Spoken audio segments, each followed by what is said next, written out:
Yay! Time for episode 11. Woo!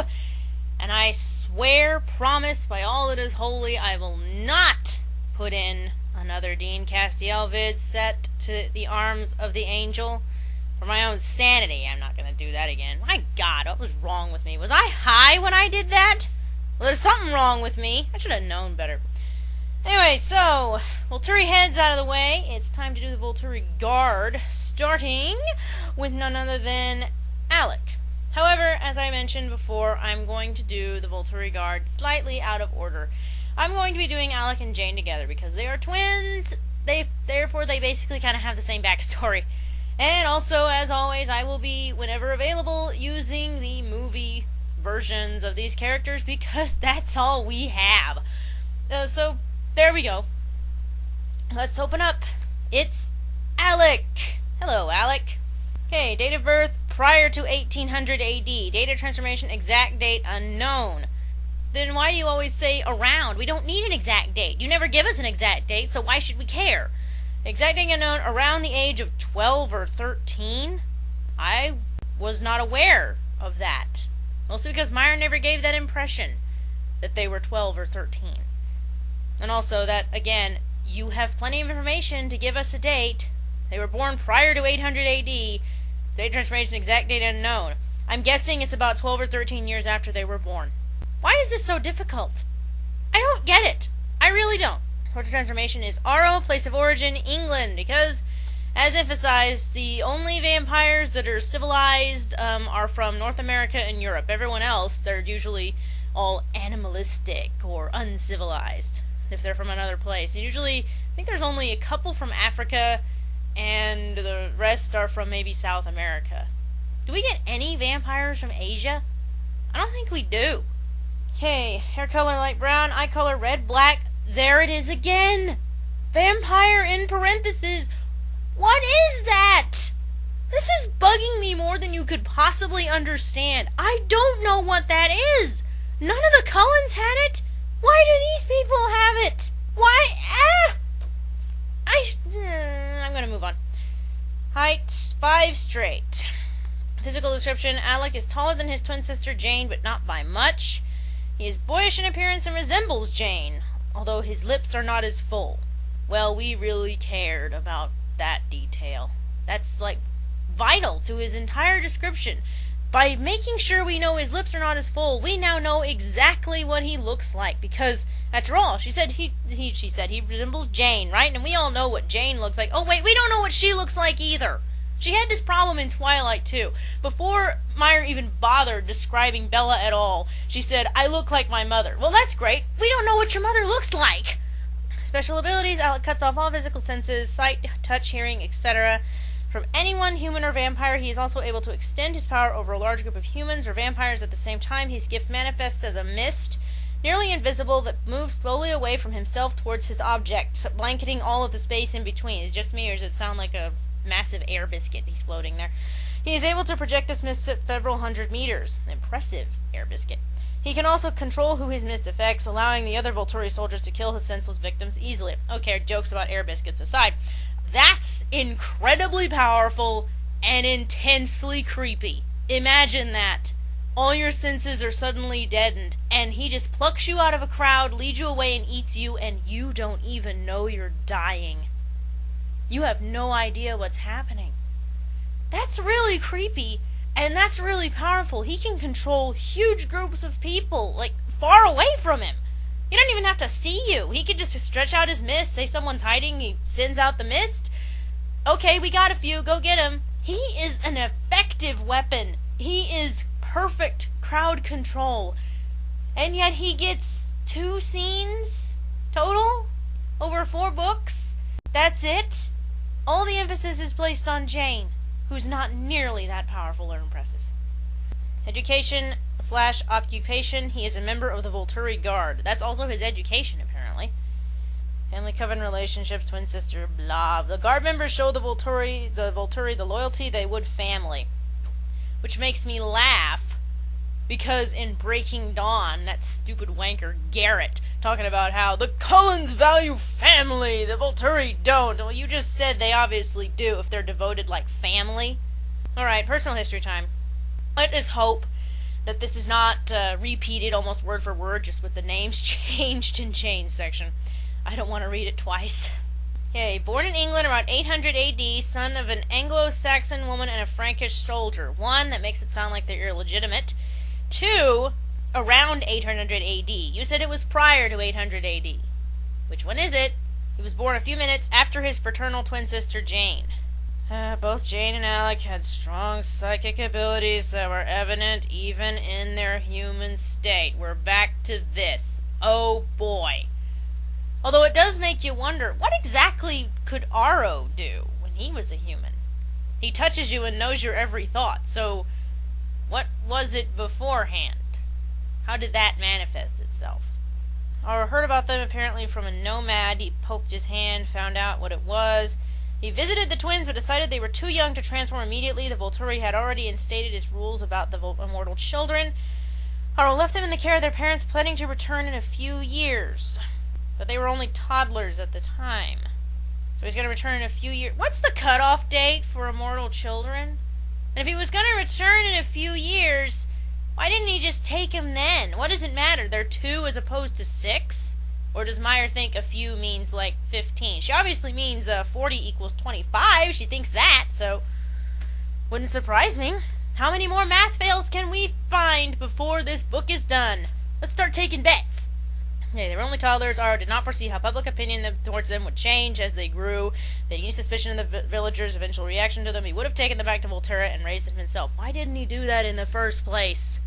Wouldn't that have been the most effective way to make sure these people were loyal to him? He kidnaps them at like 2 years old and raises them himself. They're raised to worship vampires and want it, and like, I will eventually give you this gift when you are ready. He would raise them with their rules and indoctrinate them. Wouldn't have to bother and worry about anything else. It would have been interesting, and also even better, it probably would have, I just remembered, that's probably why Meyer didn't do it, because they would have been raised ready for vampirism, and that would have made Bella less unique and special, and we can't have that! This is the first sentence of the next paragraph. Alec and Jane grew older. Because children do that, you know. In fact, a lot of people do that. It's amazing. We really needed to know. Villagers started not liking him. Their talents had not taken a focused shape at that point, but bad things tended to happen to people who were unkind to the twins or friendly, and unkind to the twins or their family, and good luck followed those who were friendly to them. Eventually, the superstitious locals found the twins too frightening to endure. They were accused as witches and condemned to be burned at the stake. Okay, I got 2 things here. Witches? You pretty much made them legit witches. Witches! This is better than Alice and her psychic visions. Now we have witches. I can't get over this, guys. The real psychic abilities. And I can't. I seriously can't. I'm sorry I keep harping on about it, but I can't move past it. You can't do that. Your vampires are science-based. You can't put psychic gifts in a story where your vampires are science-based. It's not allowed. It's not done. Stop it. And 2, superstitious locals found them too frightening to endure. The locals are about as superstitious as Sam and Dean Winchester are. It's not superstition if it's real, you bonehead. They really were working hexes on them. It's not superstition. These kids were bad and dangerous and had their unfocused psychic abilities that basically was making it the good life for this village.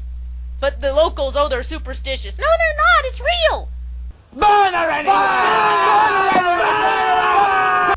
I figured out the situation by a nomad who knew. It's always a nomad. Hi, I'm Nomad. You know those twins are being burned? I thought you were interested in them.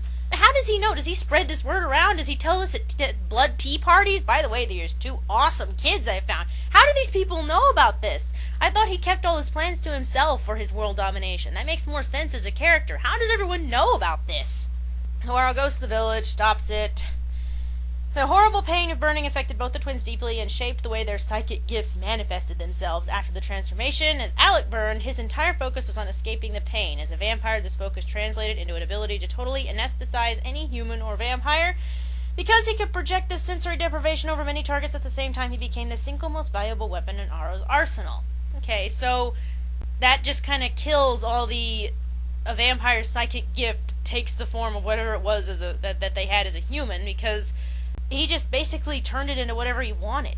Which that just throws all the rules you just previously stated right out the window.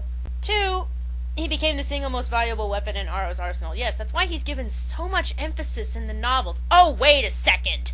It doesn't work like that, Meyer. You gave him 0 emphasis in your books, therefore you can't say he's the best weapon Aro has in your guide, because, according to you, his prize was Jane. You said it, like, repeatedly, and that's why Jane hated Alice, because she was the favorite, and Aro really wanted Alice, and so she was jealous of her. Alex never mentioned, like, ever. Like I said, he's got 2 scenes. He only has one famous quote, and it's the one that's actually halfway clever. They send you out for 1 and you come back with 2. And a half. No buts. No buts. No buts. That was remotely clever. I give Meyer that. I'm guessing it was by accident, or someone else's idea. Alright, out of order. Alright, flipping forward, there's Jane, and there's Dakota Fanning with her evil eyeliner of doom. Look at that makeup. It looks like she's looking out of a charred log. Date of birth, prior to 1800, exact age unknown, age 12 or 13. Torture transformation, Aro, place of origin, England, hair color pale brown, eye color red, black, vampire. I don't understand it. Why does she confuse me like this? Height 4'8". If not for her girlish face and full lips, Jane could be mistaken for a preteen boy. She's quite short and her childlike voice is high and thin. She usually speaks with an air of apathy or boredom for no reason, apparently. Despite all this, she has a commanding presence. That's your opinion. She can cause people to experience excruciating pain that instantly incapacitates them. She can inflict this pain on only one target at a time. She must be able to see her victim to use her gift on him or her. See? Her gift is a lot less powerful and impressive than Alex, yet all we talk about is Jane. Bella trembles in her shoes at the just thought of Jane. You mention Alec to her, she'd probably go, Alec who? Personal history. Oh, thank God. It's not just a repeat. Okay, while Alec focused his psychic powers on escaping his own pain, Jane was consumed with the desire to inflict her pain on those who were hurting her. This desire shaped her vampire talent into a very effective weapon. Okay. I still say it's silly, but what do I know? While Alec, with his ability to use his gift on a great number of targets concurrently, is more advantageous in open battle, Jane's talent is more often used for no reason, as far as I can tell. As evidenced during Edward, Alice, and Bella's visit to Volturi, Jane's talent is frequently utilized to control potentially aggressive vampires. Potentially, my Aunt Fanny. Edward was very rude and attempted to attack her. Just having her on hand usually guarantees Aro a polite and compliant audience. In the field, Jane inspires a great deal of fear, which is helpful to the Volturi attack strategy as well as their reputation. Also, Caius enjoys using her talent to punish vampires before they are executed. Over the centuries, Jane has absorbed some of Caius' sadistic enjoyment in the process. Okay, so near as I can tell, the reason Jane is so trumped up and used all the time is just Fire finding yet another way to say, look at how evil the Volturi are! They like pain, they're sadists, too! Edward Cullen's a sadist, too. Need I remind you of all the times he thought about killing Mike Newton and how much he would like it when he did? Need I remind you of the time he was just spying on Bella, rebuffing all of her suitors and how much he enjoyed their disappointment? I think I do need to remind you. He's a sadist, too. That's why he and Bella get along so well. He's a sadist, she's a masochist. Although you'd think that pairing wouldn't work. I mean, Orin Scrivello certainly learned that lesson. Say ah. But also, again, we have to use random Volturi members to emphasize how evil Caius is and how, ooh, look at him, he's so evil. And like I just pointed out, it just makes him out to be even more like Edward Cullen. But I have to wonder, she's absorbed some of Caius' sadistic enjoyment from the process. How does that happen? And if she was focused on wanting to hurt people, that when she manifested this power, that implies she had a bit of sadism in her to begin with.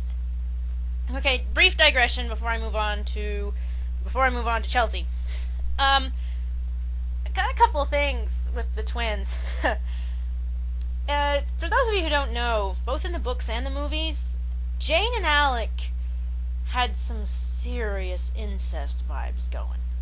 I mean, bad. It was pretty ridiculous. You just really got the impression that all they needed was each other. Also, now that we know they're 12 and 13, that puts an even more interesting, sick and twisted vibe on it. As well as, she's 12 or 13 and Aro's always kissing her full on the mouth. Why is pedophilia such a big theme in your novels, Meyer? Why do you do that? But really, the lost potential of the sick and twisted pair of Jane and Alec is staggering. Those two could have been some of the most interesting, messed up characters ever. Two twins trapped in the bodies of young children. They slowly grow up, even though Meyer insists they're probably stuck at that age. That's nonsense. Not the way they act. They slowly grow up, they mature in their weird, vague, vampire way, but they're trapped in the bodies of like a 12-year-old and 12-year-old or 13-year-old kids. And all they've ever had were each other. They've lost their families, they're now enslaved to the Volturi, but they still have each other. And that's all they need, in all sorts of really icky ways. Those two could have been some memorable, sick characters.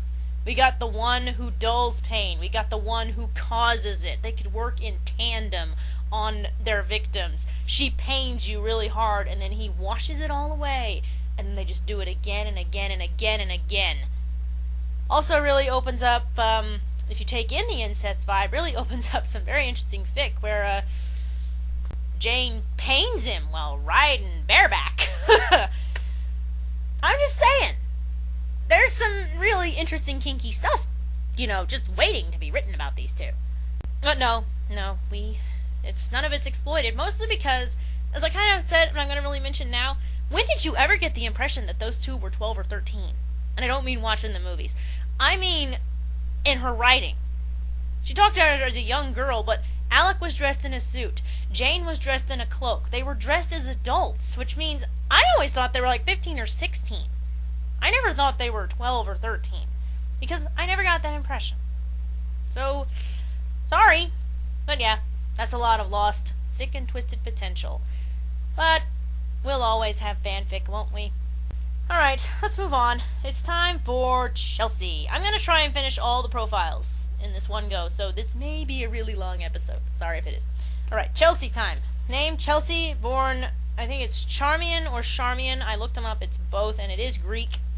So her being from Greece actually makes a little sense. Although it's spelled Charmion with an O here. I've seen it more commonly with an A. I don't know. Okay, date of birth before 1100 BC. Date of transformation around 1100 BC. Still vague as ever. No, I'm not going to drop it. Date of transformation, Aro. Place of origin, Greece. Like I said, hair color, light brown. Notice all the Volturi members are like light brown, dark brown, but the Cullens get their food modifiers. Okay, eye color, red, black, vampire. Oh, my brain hurts. Height, 5'3". Physical description, Chelsea is short. We gathered that from the height 5'3", with an hourglass figure. Still gives me no impression as to what she looks like. All it tells me is that she's curvy and short. Special abilities. Chelsea can influence the emotional ties that people feel towards one another by either strengthening their bonds or breaking them apart. And as I pointed out, that's creepy. She just essentially brainwashes you. And you like it. That's creepy, that's powerful, and it gets zero attention.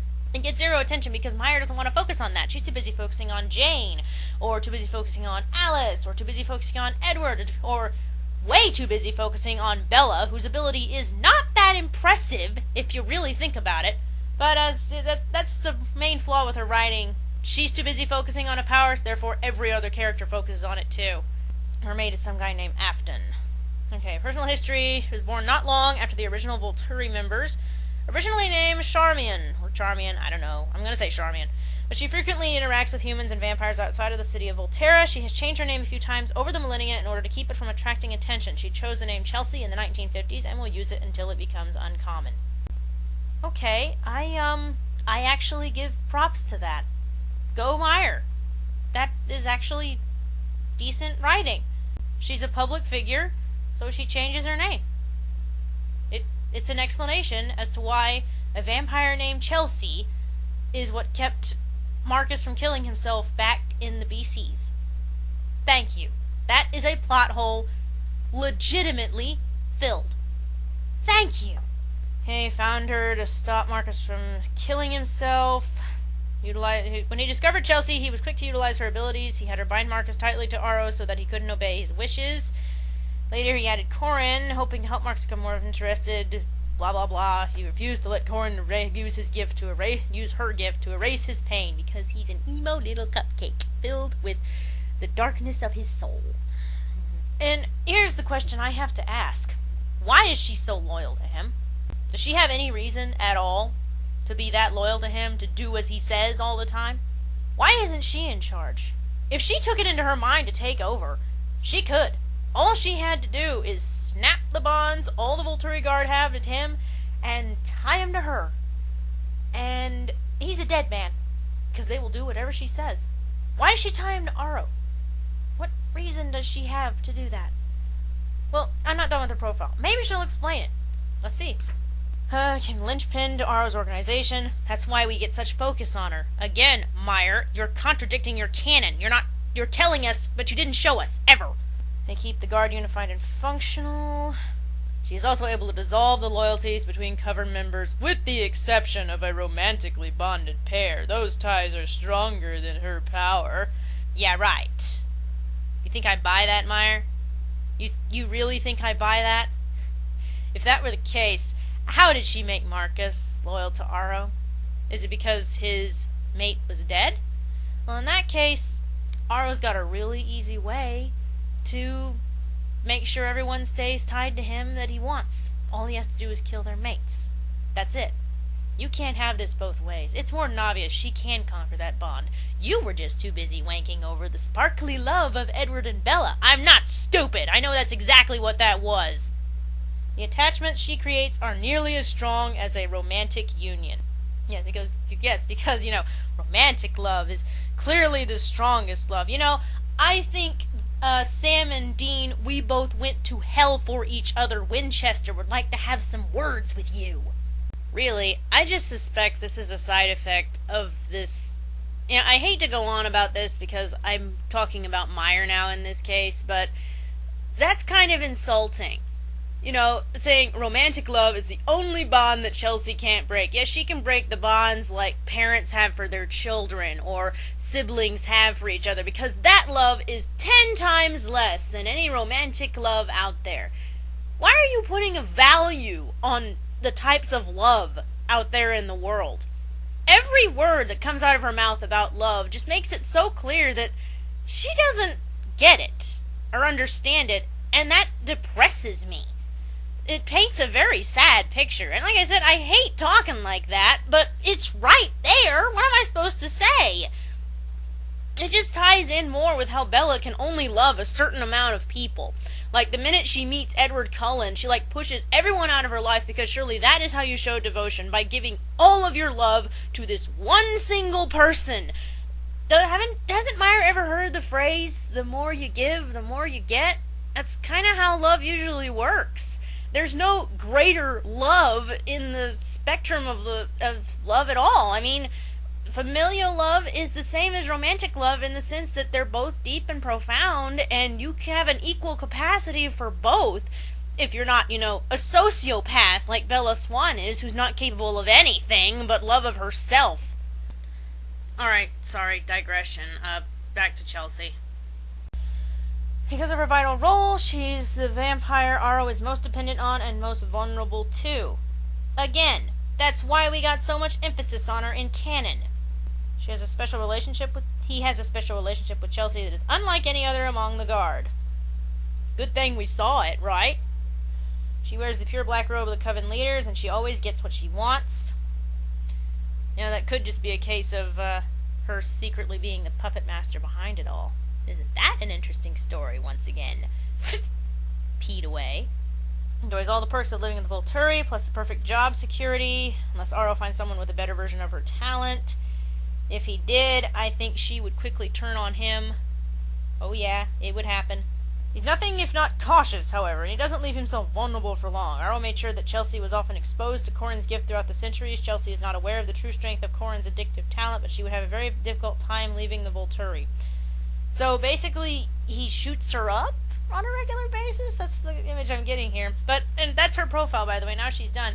Which again, that still gives me no idea why she's loyal to Aro. So Corin's making her happy. Does it make you blissfully unaware of anything? Is that how it works? That ability is never really defined. But here's the deal.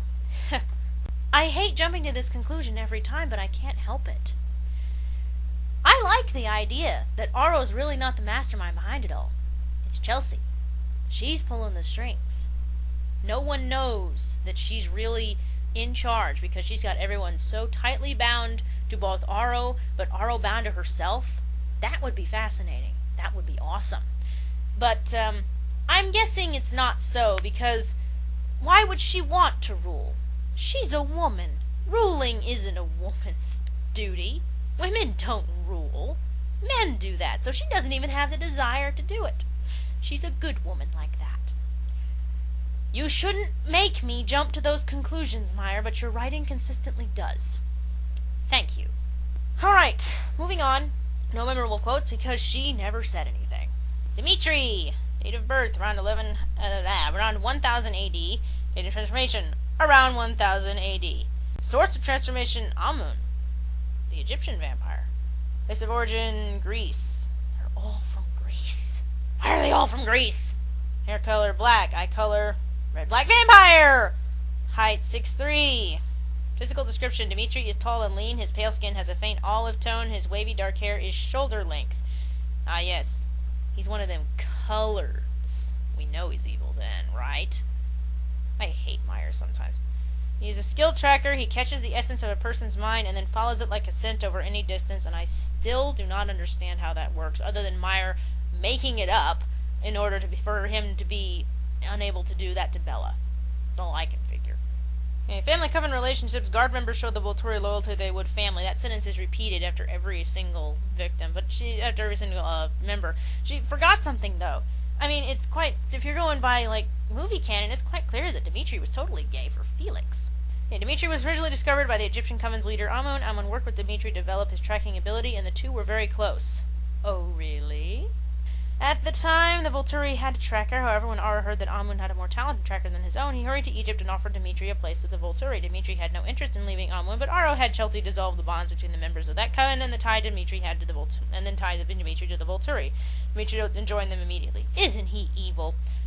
This is supposed to be about Dimitri. Stop using it to make Aro more evil, please. He's the best known tracker in the vampire world, with the rare exception of strong mental shields. Who is she talking about? Dimitri's gift is unstoppable and allows the Volturi to find anyone, anywhere. Yes, we must now pause. We paused to make sure we all know Aro is evil. Now we must all pause to make sure we all know Bella is the most awesome that ever did awesome. You got that? You'd best. And also that is an example of why the Volturi are poor villains. Okay, they have this awesome tracker who tracks your brain meat, which I don't get. But obviously, it's got a weak spot. So why not have a really powerful one who tracks by scent? Cover all your bases, Aro. You really that stupid? That's it for him. Felix. Date of birth, unknown. Date of transformation, unknown. Source of transformation, Aro. Place of origin, unknown. Do you not know anything about these people? Did you really give that little thought to them? Why did you even bother with this guide if you didn't think about these characters? You know nothing about them, and I don't think you care.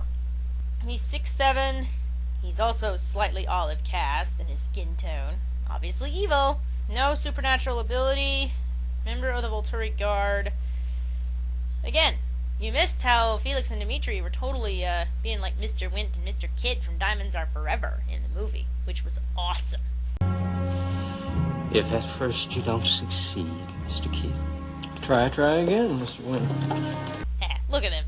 Isn't that awesome? I love those two together.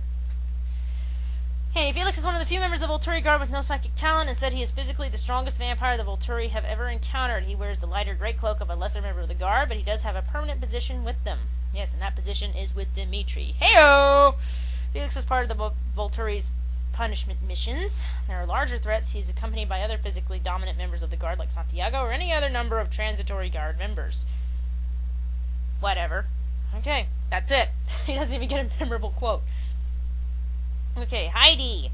Her formatting's weird. There, look at Felix's profile. And this is Heidi's. Why does hers look like that? None of the other profiles look like that. Why does that look like that? Why is Heidi's name... That's a formatting error. A very glaring one. And of course, I'm sure you already see it. Date of birth before 1550. Date of transformation before 1550. 1550 what? AD or BC? We're getting even more vague now. Oh boy. Source of transformation, Hilda. Date of place of origin, Germany. Hair color, mahogany. Wooden. Eye color, red-black, vampire. Seriously, every time I see that, I just throw up my hands. Like, what is it? Though she often wears blue contacts that make her red eyes appear violet. Height 5'10". She is tall and strikingly beautiful. Special abilities. She is overwhelmingly physically appealing to men and women, humans and vampires. Wow. She turns you into a lesbian. That's one impressive power. Unfortunately, I fail to see how it's unique, considering Meyer has written all vampires as irresistible to humans, male or female. So, how does this even work? You can't have a vampire having that power when you've written all of them as that way, okay? Resisting her allure is possible, but also very difficult, especially if she is trying hard to attract. I'm sure that's just Meyer finding yet another way to make sure we all understand that Edward would never be tempted by her, just so you know. And neither would Bella, even though Bella is so obviously swinging for is so obviously batting for the other team, and all the time she's cuddling with Alice and talks about how hot all the women vampires are. Okay, Heidi was originally changed by a vampire named Hilda and belonged to her coven for several years. Hilda was later accused of attracting too much notice with her large coven. All but 2 of the vampires were destroyed. Heidi was considered penitent, and so was spared, and the other, Victoria, that's interesting, was able to escape. Thanks to Chelsea, Heidi is totally loyal to the Volturi. Her primary duty is orchestrating elaborate ploys to bring human victims to Volterra for the sustenance of the coven. She is required to bring them in from far away without leaving a trail. This is getting more fail-tastic as I go. Heidi might arrange for a contest where the prize is an all-expenses-paid vacation to Turkey or another random location, or a job interview for a position with an amazing salary. The victims never hear the word Volterra and are usually unaware that they are even being taken to Italy. She has more than one jet and other vehicles and props to use in her efforts to attract humans to the Volturi's private city. Once an intended victim meets Heidi, it is difficult for him or her to refuse any invitation she receives. Oh my god. That was so full of fail. There is literally no possible way they could get away with that. There's not! There isn't! So, what? One of the stipulations is that no one can tell where they're going? Or, when you brought in that large group, they were all tourists. All of them were tourists. So no one had a camera? Or a video recording? Or a camera phone? Was talking on the phone? Last seen picture, they snapped a picture when they're sightseeing. How do they get them into that building without them ever knowing that they're actually in Italy? And what, they don't tell their families where they're going? They don't update anyone with what's happening? If a guy says, ooh, I'm getting transferred to Turkey for an amazing, transfer job, and I'm going to get this awesome salary, yada, yada, yada. He vanishes, but he didn't give any kind of updates as to what he was doing, where he was going. They said, oh, you can't use that, we have to keep it a secret. He didn't get suspicious immediately. That's just fail. There's really no other way I can explain why that's fail. If you don't get why, It's right there. That doesn't work at all.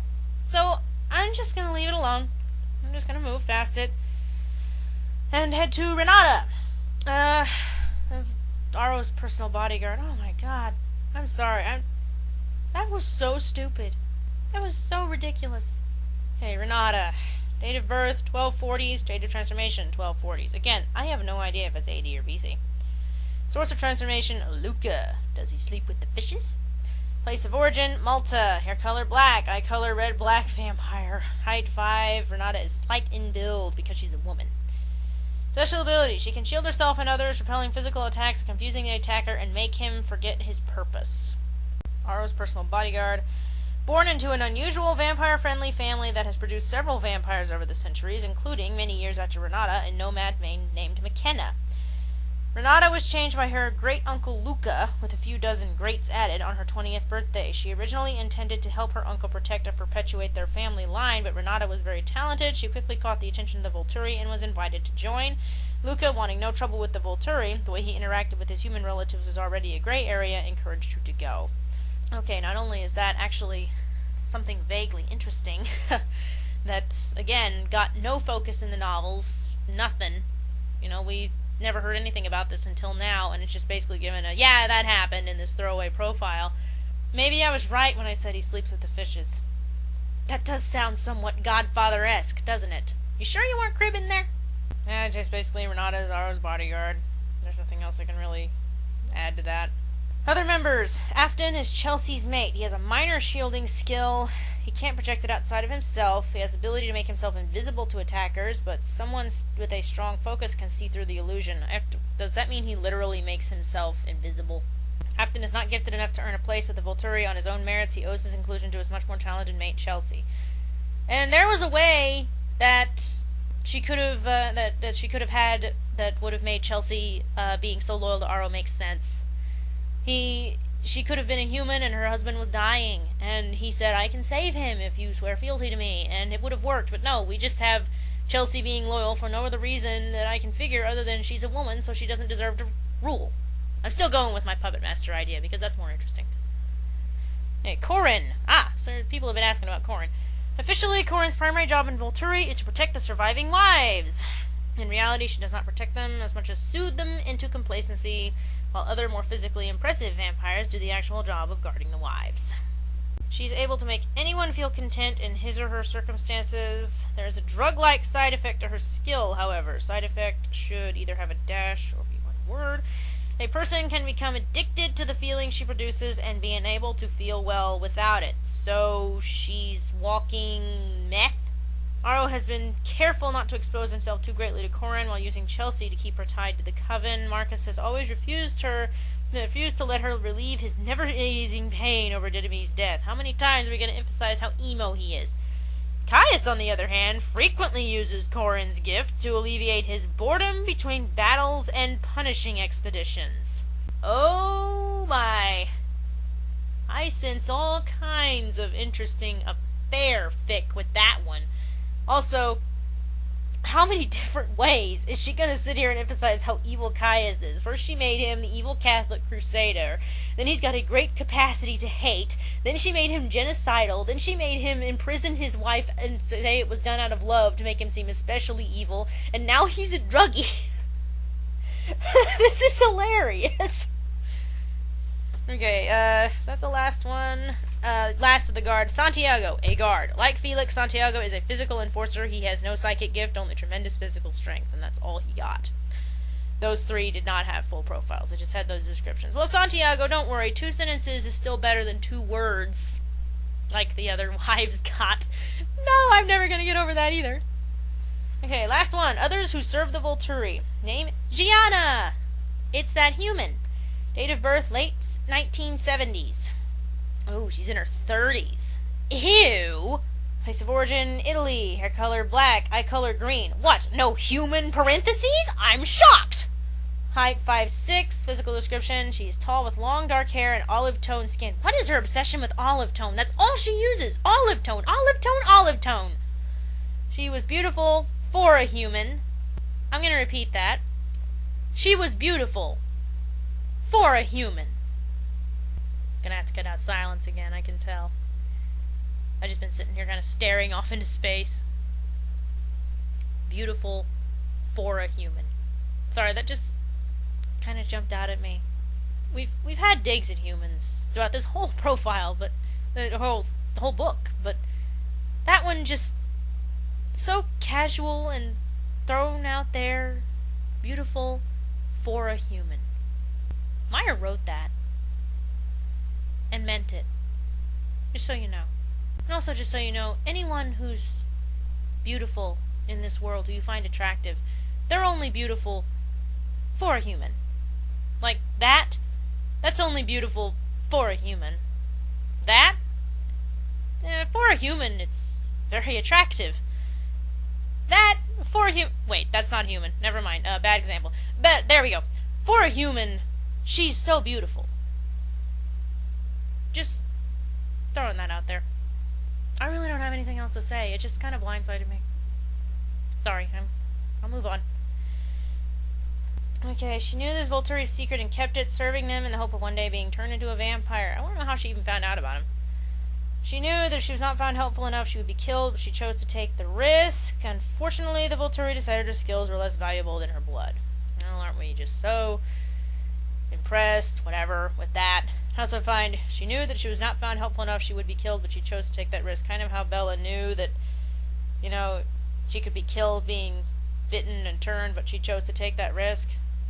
I gotta ask, why are we supposed to look down on Gianna, but not Bella, for doing pretty much the exact same thing? Yeah. That's it! Volturi are now done, because I did the Volturi layer already. We are now finished with them. Hallelujah!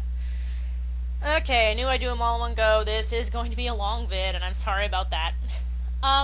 Let's see. Do I need to do a coda on the Volturi? I don't think I do. Most of the time, in most of the profiles, I went into why they were bad villains, why it doesn't work, why they seemed 10 times less villainous than the Cullens themselves. And really, I think that's the worst part about it, what makes them fail as villains and the Cullens fail as protagonists. The Cullens versus the Volturi. The Volturi, the way she's written them, are so obviously evil and over the top, and it's almost like they know they're evil. It's pretty much like this. Now you see that evil will always triumph, because good is dumb. That's it. That's them, right there, in a nutshell. And that's not an effective bad guy. If they're doing it all for the evil, it's like, okay. The only things that ever make we do it all for the evil and the lulz, the only things that make that effective are, like, demons and stuff like that, because they literally are in it all for the evil. They're in for the destruction and the chaos.